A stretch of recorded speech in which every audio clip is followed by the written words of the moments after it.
ಸಿದ್ದರಾಮಯ್ಯ ನೇತೃತ್ವದ ಸರ್ಕಾರ 3 ವರ್ಷದ ಸಾಧನೆಯ ಸಮಾವೇಶ ಅನ್ನುವಂಥದ್ದನ್ನು ಮಾಡ್ತಾ ಇರುವಂಥದ್ದು ಒಂದು ರೀತಿಯಲ್ಲಿ ಅದಕ್ಕೆ ನಗಬೇಕು ಅಳಬೇಕು ಅನ್ನುವಂಥದ್ದು ಅರ್ಥ ಆಗ್ತಾ ಇಲ್ಲ. ದೇಶದಲ್ಲಿ ಒಂದು ಹಾಟ್ಸ್ಪಾಟ್ ಅಥವಾ ದೇಶದಲ್ಲಿ ಒಂದು ಅತ್ಯಂತ ಪ್ರಗತಿಪರ ಪ್ರೋಗ್ರೆಸಿವ್ ಮತ್ತು ಆರ್ಥಿಕವಾಗಿ ಶಿಸ್ತನ್ನು ಕಾಪಾಡಿಕೊಂಡಿರುವಂಥ ಒಂದು ರಾಜ್ಯ ಅಂತ ಯಾವುದಾದ್ರೂ ಇದ್ದರೆ ಅದು ಕರ್ನಾಟಕ ರಾಜ್ಯ ಅನ್ನುವಂಥದ್ದು ಹೆಸರುವಾಸಿಯಾಗಿತ್ತು. ಸನ್ಮಾನ್ಯ ಬಸವರಾಜ ಬೊಮ್ಮಾಯಿ ಅವರ 23ರಲ್ಲಿ ಅವರ ಆಡಳಿತ ಮುಗಿದು ಹೋಗುವಂಥ ಸಂದರ್ಭದಲ್ಲಿ ರೆವಿನ್ಯೂ ಸರ್ಪ್ಲಸ್ ಇದ್ದಂಥ ರಾಜ್ಯ ಇವತ್ತು ರೆವಿನ್ಯೂ ಡೆಫಿಸಿಟ್ಗೆ ಬಂದು ನಿಂತಿರುವಂಥದ್ದು ಸಿದ್ದರಾಮಯ್ಯ ಸರ್ಕಾರದ ಮೊದಲನೆಯ ಸಾಧನೆ ಅನ್ನುವಂಥದ್ದು ನಾನು ಈ ಸಂದರ್ಭದಲ್ಲಿ ಹೇಳಲಿಕ್ಕೆ ಬಯಸ್ತಾ ಇದ್ದೇನೆ. ಕಳೆದ 3 ವರ್ಷದಲ್ಲಿ ಸಿದ್ದರಾಮಯ್ಯ ನೇತೃತ್ವದ ಸರ್ಕಾರ ಮಾಡಿರೋದೇನೆಂದರೆ ಅತ್ಯಂತ ಪ್ರಗತಿಪರವಾದದ್ದು ಇದ್ದಂಥ ರಾಜ್ಯವನ್ನು ತಮ್ಮ ಅಸಾಧಾರಣ ಪ್ರಯತ್ನದಿಂದ ಒಂದು ರೀತಿಯಲ್ಲಿ ಋಣಭಾರವಾದಂಥ ರಾಜ್ಯವನ್ನಾಗಿ ಪರಿವರ್ತಿಸಿದೆ. The state is in a loop of indebtedness. ಇದನ್ನು ಭಾರತೀಯ ಜನತಾ ಪಾರ್ಟಿ ಹೇಳ್ತಾ ಇಲ್ಲ, ಇದನ್ನು CAG ರಿಪೋರ್ಟ್ ಹೇಳ್ತಾ ಇದೆ. CAGಯ 2 ಕನ್ಸಿಕ್ಯೂಟಿವ್ ರಿಪೋರ್ಟ್ನಲ್ಲಿ ಈ ರಾಜ್ಯ ಲೂಪ್ ಆಫ್ ಇಂಡೆಪ್ಟೆಡ್ನೆಸ್ನಲ್ಲಿ ಇದೆ ಅನ್ನುವಂಥದ್ದನ್ನು ಹೇಳ್ತಾ ಇದ್ದಾರೆ. ಸಿದ್ದರಾಮಯ್ಯನವರು ಸಾಧನಾ ಸಮಾವೇಶದಲ್ಲಿ ಇದಕ್ಕೆ ಉತ್ತರವನ್ನು ಕೊಟ್ಟಿದ್ದಾರೆ ಅನ್ನುವಂಥದ್ದು ನಮಗಿರುವಂಥದ್ದು ಮೊದಲನೇ ಪ್ರಶ್ನೆ. ಸಾಮಾನ್ಯ ಜನ ಇವತ್ತು ಪ್ರತಿಯೊಂದಕ್ಕೂ ಬೆಲೆಯನ್ನು ತೆರಬೇಕಾದ ಪರಿಸ್ಥಿತಿ ಬಂದಿದೆ. ಈ ರೀತಿಯಾದಂಥ ಒಂದು ಆರ್ಥಿಕ ಪರಿಸ್ಥಿತಿಯ ಕಾರಣಕ್ಕೆ 2.5 ಲಕ್ಷ PM ಆವಾಸ್ ಯೋಜನೆ ಅರ್ಬನ್ PMAY ಅರ್ಬನ್ ಸೆಂಟರ್ನಿಂದ ಸ್ಯಾಂಕ್ಷನ್ ಆಗಿದೆ. ಅದರಲ್ಲಿ ಹೆಚ್ಚು ಕಡಿಮೆ ಅರ್ಧಕ್ಕಿಂತಲೂ ಹೆಚ್ಚಿನದು ಇನ್ಕಂಪ್ಲೀಟ್ ಆಗಿದೆ ಅನ್ನುವಂಥದ್ದನ್ನು ಈ ಸಂದರ್ಭದಲ್ಲಿ ಹೇಳಲಿಕ್ಕೆ ಬಯಸ್ತಾ ಇದ್ದೇನೆ. ಕೇವಲ ಆರ್ಥಿಕ ಪರಿಸ್ಥಿತಿಯ ಬಗ್ಗೆ ಮಾತನಾಡಬೇಕಾದ್ರೆ ಫೈನಾನ್ಷಿಯಲ್ ಇಯರ್ 23-24ರಲ್ಲಿ ರೆವೆನ್ಯೂ 1.8% ಇನ್ಕ್ರೀಸ್ ಆಗಿದ್ರೆ ಎಕ್ಸ್ಪೆಂಡಿಚರ್ 12.5% ಇನ್ಕ್ರೀಸ್ ಆಗಿದೆ. ಇವತ್ತು ಕರ್ನಾಟಕ ರಾಜ್ಯದ ರೆವೆನ್ಯೂ ಡೆಫಿಸಿಟ್ 9,271 crore ಇನ್ 1 year. ಫಿಸ್ಕಲ್ ಡೆಫಿಸಿಟ್ ಕಳೆದ ವರ್ಷ 46,623 ಕೋಟಿ ಇದ್ದರೆ ಈ ವರ್ಷ ಅದು 65,522 ಕೋಟಿಗೆ ಹೋಗಿದೆ. ಇದು ಸಿದ್ದರಾಮಯ್ಯ ನೇತೃತ್ವದ ಸರ್ಕಾರದ ಸಾಧನೆ. ಸಾಲಗಳು ಬಾರೋಯಿಂಗ್ಸ್ 26,000 ಕೋಟಿ ಇದ್ದು ಹೋಗಿ 63,000 ಕೋಟಿ ಈ ವರ್ಷ ಆಗಿದೆ. ಮತ್ತು ಇದರಲ್ಲಿ ಅತ್ಯಂತ ದುಃಖದ ಸಂಗತಿ ಏನಂದರೆ ನ್ಯಾಚುರಲಿ ಸರ್ಕಾರ ಬಾರೋಯಿಂಗ್ಸ್ ಯಾವುದಕ್ಕೆ ಮಾಡುತ್ತದೆ ಅಂದರೆ ಅಸೆಟ್ ಕ್ರಿಯೇಷನ್ಗೋಸ್ಕರ ಮಾಡ್ತದೆ. ಆದರೆ ಇಲ್ಲಿ ಈ ಸರ್ಕಾರ ಅಸೆಟ್ ಕ್ರಿಯೇಷನನ್ನು ಮಾಡದೆ ಎಲ್ಲಿಗೆ ಈ ಹಣಗಳು ಹೋಗ್ತಾ ಇದೆ ಅನ್ನುವಂಥದ್ದು ಗೊತ್ತಾಗ್ತಾ ಇಲ್ಲ. It is a dangerous precedence. ಅತ್ಯಂತ ಡೇಂಜರಸ್ ಆದಂಥ ಒಂದು ಪ್ರೆಸಿಡೆನ್ಸನ್ನು ಈ ಸರ್ಕಾರ ಮಾಡ್ತಾ ಇದೆ ಅನ್ನುವಂಥದ್ದನ್ನು ನಾನು ಈ ಸಂದರ್ಭದಲ್ಲಿ ಹೇಳಲಿಕ್ಕೆ ಬಯಸ್ತಾ ಇದ್ದೇನೆ. ರಾಜ್ಯದ ಒಟ್ಟು ಔಟ್ಸ್ಟ್ಯಾಂಡಿಂಗ್ ಡೆಟ್ ಇವತ್ತು 8.2 ಲಕ್ಷ ಕೋಟಿ ಇದೆ. For next year gross borrowing ಇವರ ಎಸ್ಟಿಮೇಟ್ ಇರುವಂಥದ್ದು 1.32 lakh crore.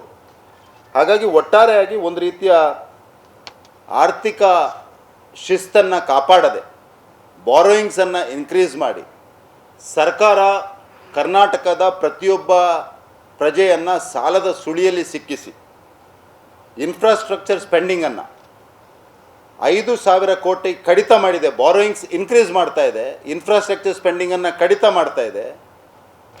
ರಾಜ್ಯದಲ್ಲಿ ನಡೀತಾ ಇರುವಂಥ ಇನ್ಫ್ರಾಸ್ಟ್ರಕ್ಚರ್ ಪ್ರಾಜೆಕ್ಟ್ಸ್ 68% ಇನ್ಕಂಪ್ಲೀಟ್ ಇದೆ. ಸೊ ಒಟ್ಟಾರೆಯಾಗಿ ರಾಜ್ಯದ ಆರ್ಥಿಕ ಪರಿಸ್ಥಿತಿಯನ್ನು ಎಲ್ಲಿಗೆ ಕೊಂಡೋಗ್ತಾ ಇದ್ದಾರೆ ಅನ್ನುವಂಥದ್ದು ಸಿದ್ದರಾಮಯ್ಯನವರೇ ಪ್ರಾಯಶಃ ಉತ್ತರ ಕೊಡಬೇಕು. ಹಾಗಾಗಿ ಇದು ಸಾಧನೆ ಅಂತ ಅಂದ್ಕೊಂಡಿದ್ರೆ ಯಾವ ಮಾನದಂಡದಲ್ಲಿ ಇದು ಸಾಧನೆ ಅನ್ನುವಂಥದ್ದನ್ನು ಸಿದ್ದರಾಮಯ್ಯನವರು ಉತ್ತರ ಮಾಡಬೇಕು. ಇದು ಮೊದಲನೇ ಪ್ರಶ್ನೆ ಇರುವಂಥದ್ದು. ಎರಡನೇ ಪ್ರಶ್ನೆ, ಕೇಂದ್ರ ಸರ್ಕಾರದ ಯೋಜನೆಗಳ ಇಂಪ್ಲಿಮೆಂಟೇಷನ್ನಲ್ಲಿ ಒಂದು ಟೋಟಲ್ ಆ್ಯಪತಿ, ಒಂದು ರೀತಿಯ ಅಸಡ್ಡೆ. ಮುಖ್ಯಮಂತ್ರಿಯ ಈ ಅಸಡ್ಡೆಯ ವಾತಾವರಣದಿಂದಾಗಿ ಇವತ್ತು ಕೆಳ ಹಂತದ ಅಧಿಕಾರಿಗಳವರೆಗೆ ಕೇಂದ್ರ ಸರ್ಕಾರದ ಯೋಜನೆಗಳನ್ನು ಇಂಪ್ಲಿಮೆಂಟ್ ಮಾಡೋದಲ್ಲಿ ಒಂದು ರೀತಿಯ ತಾತ್ಸಾರ, ಅಸಡ್ಡೆ, ಮೋದಿಗೆ ಹೆಸರು ಬರಬಾರ್ದು, ಭಾರತೀಯ ಜನತಾ ಪಾರ್ಟಿಯ ಕೇಂದ್ರ ಸರ್ಕಾರಕ್ಕೆ ಹೆಸರು ಬರಬಾರ್ದು ಅನ್ನುವ ರೀತಿಯ ಒಂದು ವಾತಾವರಣವನ್ನು ಸೃಷ್ಟಿಸಿದ್ದಾರೆ. ನಾನಿದಕ್ಕೆ ಹಲವಾರು ಉದಾಹರಣೆಗಳನ್ನು ಕೊಡ್ಬೋದು. ಮೊದಲನೇದಾಗಿ ನಾನು ಹೇಳಬೇಕಾದ್ರೆ PM ಆವಾಸ್ ಯೋಜನೆಯ ಬಗ್ಗೆ ನಾನು ಈಗಾಗಲೇ ಹೇಳಿದೆ. ಇದನ್ನು ನಾನು ಹಿಂದೆ ಪಾರ್ಲಿಮೆಂಟ್ನಲ್ಲೂ ಕೂಡ ಉಲ್ಲೇಖವನ್ನು ಮಾಡಿದ್ದೆ ಮತ್ತು ನಮ್ಮ ಶಾಸಕರುಗಳ ಜೊತೆ ಮಾತನಾಡಿದ್ದೆ. ಶಾಸಕರುಗಳು ಸದನದಲ್ಲಿ ಕೂಡ ಇದನ್ನು ಪ್ರಶ್ನೆಯನ್ನು ಮಾಡಿದರು. ಪ್ರಧಾನ ಮಂತ್ರಿ ಆವಾಸ್ ಯೋಜನೆ ಅರ್ಬನ್ ಕರ್ನಾಟಕ ರಾಜ್ಯದಲ್ಲಿ ಒಟ್ಟು 6.38 ಲ್ಯಾಕ್ ಮನೆಗಳು ಸ್ಯಾಂಕ್ಷನ್ ಆಗಿದ್ದರೆ 3.86 ಲ್ಯಾಕ್ ಕಂಪ್ಲೀಟ್ ಆಗಿರುವಂಥದ್ದು. ಅಂದರೆ ಹೆಚ್ಚು ಕಡಿಮೆ 2.5 ಲಕ್ಷಕ್ಕಿಂತಲೂ ಹೆಚ್ಚಿನ ಮನೆಗಳು ಇನ್ಕಂಪ್ಲೀಟ್ ಆಗಿದೆ. ಇದು ministry of housing and urban affairs ಲೋಕಸಭಾದಲ್ಲಿ ಕೊಟ್ಟಿರುವಂಥ ರಿಪ್ಲೈನಲ್ಲಿ ಇರುವಂಥದ್ದು. ಇದನ್ನು ನಮ್ಮ ಸದಸ್ಯರು ಪ್ರಧಾನಮಂತ್ರಿ ಆವಾಸ್ ಯೋಜನೆಯನ್ನು ಯಾಕೆ ಇಂಪ್ಲಿಮೆಂಟ್ ಮಾಡ್ತಾ ಇಲ್ಲ ಅನ್ನುವಂಥದ್ದನ್ನು ಸದನದಲ್ಲಿ ಕೇಳಿದರೆ ಒಂದು ರೀತಿಯ ಬಾಲಿಶವಾದಂಥ ಉತ್ತರವನ್ನು ಹೌಸಿಂಗ್ ಮಿನಿಸ್ಟರ್ ಜಮೀರ್ ಅಹಮದ್ ಖಾನ್ ಅವರು ಸದನದಲ್ಲೇ ಕೊಡ್ತಾರೆ.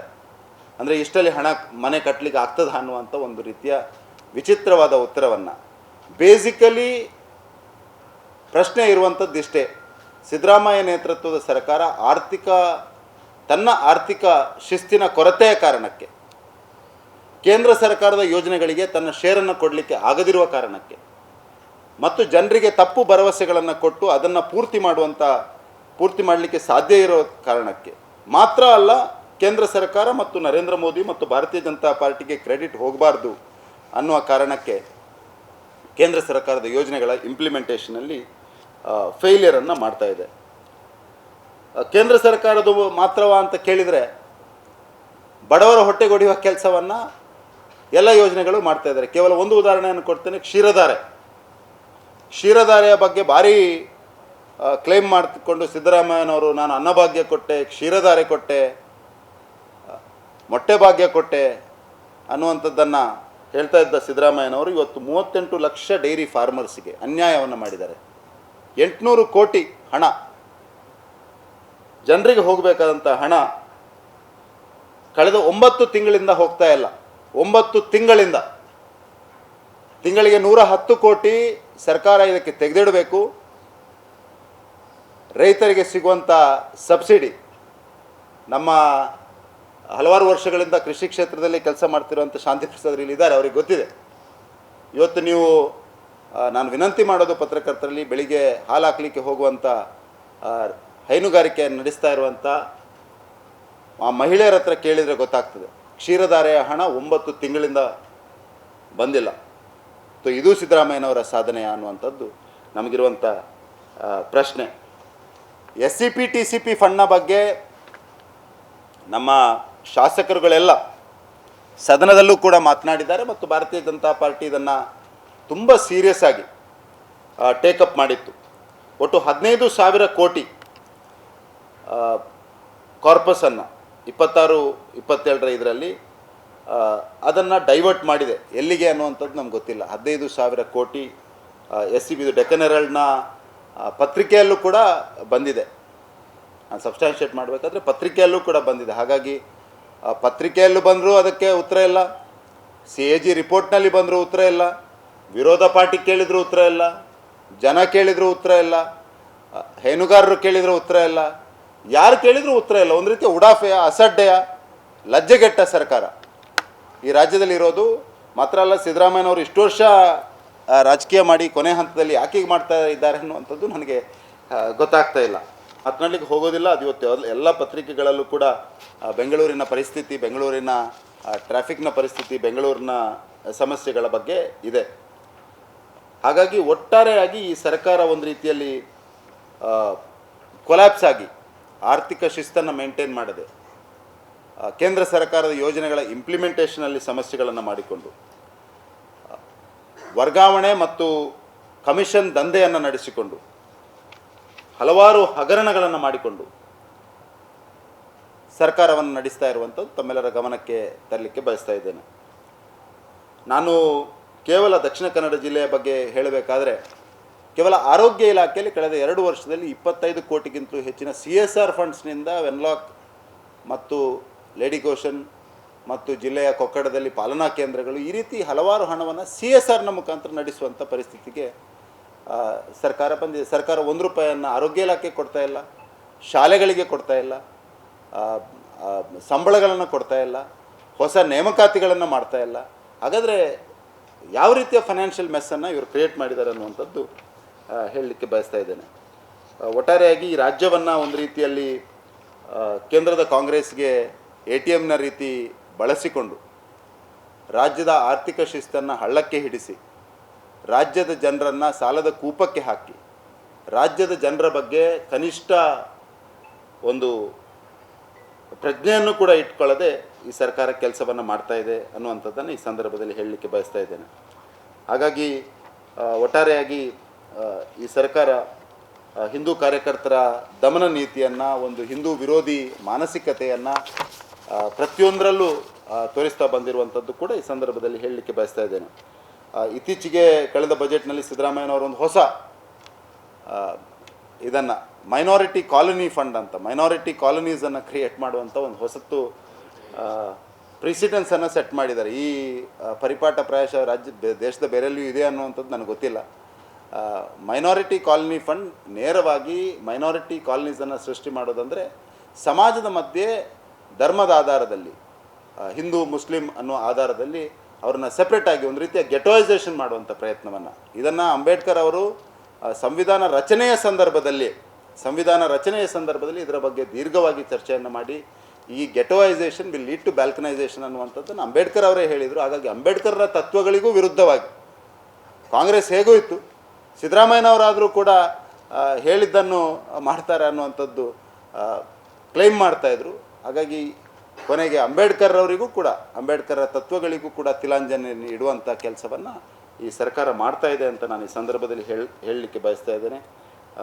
ಭಾರತೀಯ ಜನತಾ ಪಾರ್ಟಿ ಈ ಸರ್ಕಾರದ ಎಲ್ಲ ವಿಷಯಗಳನ್ನು ಕೂಡ ಮುಂದಿಟ್ಕೊಂಡು ಜನರ ಮಧ್ಯೆ ಹೋಗಿ ಜನರ ಮಧ್ಯೆ ಚರ್ಚೆಯನ್ನು ಮಾಡಿ ಜನಾಭಿಪ್ರಾಯವನ್ನು, ಈ ಸರ್ಕಾರದ ಏನು ಜನಾಭಿಪ್ರಾಯ ಈ ಸರ್ಕಾರದ ವಿರುದ್ಧ ಇದೆ ಅದಕ್ಕೆ ಒಂದು ವೇದಿಕೆಯನ್ನು ಸೃಷ್ಟಿ ಮಾಡಿ ಮುಂದಿನ ದಿವಸದಲ್ಲಿ ಈ ರಾಜ್ಯದಲ್ಲಿ ಚುನಾವಣೆ ಆಗುವಂಥ ಸಂದರ್ಭದಲ್ಲಿ ಜನರ ಅಭಿಪ್ರಾಯವನ್ನು, ವಿಶ್ವಾಸವನ್ನು ಪಡೆದುಕೊಂಡು ಮುಂದಿನ ದಿವಸದಲ್ಲಿ ಈ ರಾಜ್ಯದಲ್ಲಿ ಭಾರತೀಯ ಜನತಾ ಪಾರ್ಟಿ ಸರ್ಕಾರ ಬಂದಂಥ ಸಂದರ್ಭದಲ್ಲಿ ಪ್ರಧಾನಮಂತ್ರಿ ನರೇಂದ್ರ ಮೋದಿಯವರ ಯೋಜನೆಗಳನ್ನು ಅತ್ಯಂತ ಪರಿಣಾಮಕಾರಿಯಾಗಿ ರಾಜ್ಯದಲ್ಲಿ ಅನುಷ್ಠಾನ ಮಾಡಲಿಕ್ಕೆ ಪ್ರಯತ್ನವನ್ನು ಮಾಡ್ತೇವೆ. ಈ ಸರ್ಕಾರದ ಮೇಲೆ ಮತ್ತೊಮ್ಮೆ ಆಗ್ರಹವನ್ನು ಮಾಡ್ತಾ ಇದ್ದೇವೆ. ಸಿದ್ದರಾಮಯ್ಯ ನೇತೃತ್ವದ ಸರ್ಕಾರದ ಮೇಲೆ ಕೊನೆಯ 2 ವರ್ಷ ಇದೆ, ದೀರ್ಘಕಾಲಿಕ ರಾಜಕಾರಣವನ್ನು ಮಾಡಿಕೊಂಡು ಬಂದಿರುವಂಥ ತಾವು ಜನರಿಗೆ ಮೆಚ್ಚೋ ರೀತಿಯಲ್ಲಿ, ಜನರಿಗೆ ಹತ್ತಿರ ಆಗುವ ರೀತಿಯಲ್ಲಿ ಮತ್ತು ರಾಜ್ಯದ ಘನತೆಯನ್ನು, ರಾಜ್ಯದ ಒಂದು ಪರಂಪರೆಯನ್ನು ಮುಂದಿಟ್ಕೊಂಡು ಆಡಳಿತವನ್ನು ಮಾಡಬೇಕು ಅನ್ನುವಂಥ ಆಗ್ರಹವನ್ನು ಮಾಡ್ತಾ ಇದ್ದೇನೆ. 3 ವರ್ಷದ ಸಿದ್ದರಾಮಯ್ಯನವರ ಸಾಧನೆ, ಕೇಂದ್ರ ಸರ್ಕಾರದ ಯೋಜನೆಗಳನ್ನು ಸಂಪೂರ್ಣವಾಗಿ ನಿರ್ಲಕ್ಷ್ಯ ಮಾಡಿಕೊಂಡು ಹೋಗಿರುವಂಥದ್ದು. 3 ವರ್ಷದ ಸಿದ್ದರಾಮಯ್ಯನವರ ಸಾಧನೆ ರಾಜ್ಯದ 38 ಲಕ್ಷ ಹೈನುಗಾರರಿಗೆ ಅನ್ಯಾಯವನ್ನು ಮಾಡಿರುವಂಥದ್ದು. ಸಿದ್ದರಾಮಯ್ಯನವರ 3 ವರ್ಷದ ಸಾಧನೆ ಪ್ರತಿಯೊಬ್ಬ ವ್ಯಕ್ತಿಯ ಮೇಲೆ ಸಾಲದ ಹೊರೆಯನ್ನು ಹಾಕಿರುವಂಥದ್ದು. 3 ವರ್ಷದ ಸಿದ್ದರಾಮಯ್ಯನ ಸಾಧನೆ ಕರ್ನಾಟಕ ಅನ್ನುವಂಥ ಒಂದು ಪ್ರೋಗ್ರೆಸಿವ್ ಆದಂಥ ಜಿಲ್ಲೆಯನ್ನು ಈ ರೀತಿ ಮಾಡಿರುವಂಥದ್ದು ಅಂತ ಈ ಸಂದರ್ಭದಲ್ಲಿ ಹೇಳಲಿಕ್ಕೆ ಬಯಸ್ತಾ ಇದ್ದೇನೆ. ಮತ್ತು ಹೆಚ್ಚಿಗೆ ರಾಜಕೀಯವನ್ನು ಮಾತನಾಡಲಿಕ್ಕೆ ಹೋಗೋದಿಲ್ಲ. ಪ್ರಿಯಾಂಕ್ ಖರ್ಗೆ ಅವರ ರೀತಿ ಪ್ರತಿಯೊಂದು ದಿವಸವೂ ಟ್ವೀಟ್ ಹಾಕಿಕೊಂಡು ಪ್ರತಿಯೊಂದು ದಿವಸವೂ RSSನ ಬಗ್ಗೆ, ಮೋದಿಯ ಬಗ್ಗೆ, ಟ್ರಂಪ್ನ ಬಗ್ಗೆ ಮಾತನಾಡುವಂಥ ಪ್ರಿಯಾಂಕ್ ಖರ್ಗೆ ಅವರು, ಮಲ್ಲಿಕಾರ್ಜುನ್ ಖರ್ಗೆ ಅವರು ಬೆಂಗಳೂರು ಮತ್ತು ಕಲಬುರಗಿಯ ಡಿಫ್ರೆನ್ಸಿಯೇಷನನ್ನು ನೋಡಿದರೆ ಗೊತ್ತಾಗ್ತದೆ. ಕೊನೆಗೆ 3 ವರ್ಷದ ಸಿದ್ದರಾಮಯ್ಯನವರ ಸಾಧನೆ, ನಿನ್ನೆ ಪರಮೇಶ್ವರ್ ಅವರು ತುಮಕೂರನ್ನು ಬೆಂಗಳೂರು ಸೌತ್, ಬೆಂಗಳೂರು ನಾರ್ತ್ ಮಾಡಿ, ಬೆಂಗಳೂರು ಈಸ್ಟ್, ಬೆಂಗಳೂರು ನಾರ್ತ್ ಮಾಡಿ ಅಂತ ಹೇಳಿರುವಂಥದ್ದು ಪ್ರಾಯಶಃ ಅವರ ಸಾಧನೆ. ಬೆಂಗಳೂರು ಒಂದೇ ಈಗ ಇರುವಂಥದ್ದು, ರಿಯಲ್ ಎಸ್ಟೇಟ್ ಲಾಬಿಗೆ ಇರುವಂಥದ್ದು. ಬೆಂಗಳೂರಿನ ಹೆಸರನ್ನು ಯೂಸ್ ಮಾಡಿಕೊಂಡು ಎಷ್ಟು ಲೂಟ್ಲಿಕ್ಕೆ ಆಗ್ತದೆ ಅನ್ನುವಂಥದ್ದೇ ಇರುವಂಥ ದೊಡ್ಡ ಸಾಧನೆ ಸಿದ್ದರಾಮಯ್ಯನವ್ರದ್ದು ಅನ್ನುವಂಥದ್ದನ್ನು ಈ ಸಂದರ್ಭದಲ್ಲಿ ಹೇಳಲಿಕ್ಕೆ ಬಯಸ್ತಾ ಇದ್ದೇನೆ. ಹಾಗಾಗಿ ಸಂಪೂರ್ಣ ವಿಫಲವಾಗಿರುವಂಥ ಸರ್ಕಾರ ಇದು.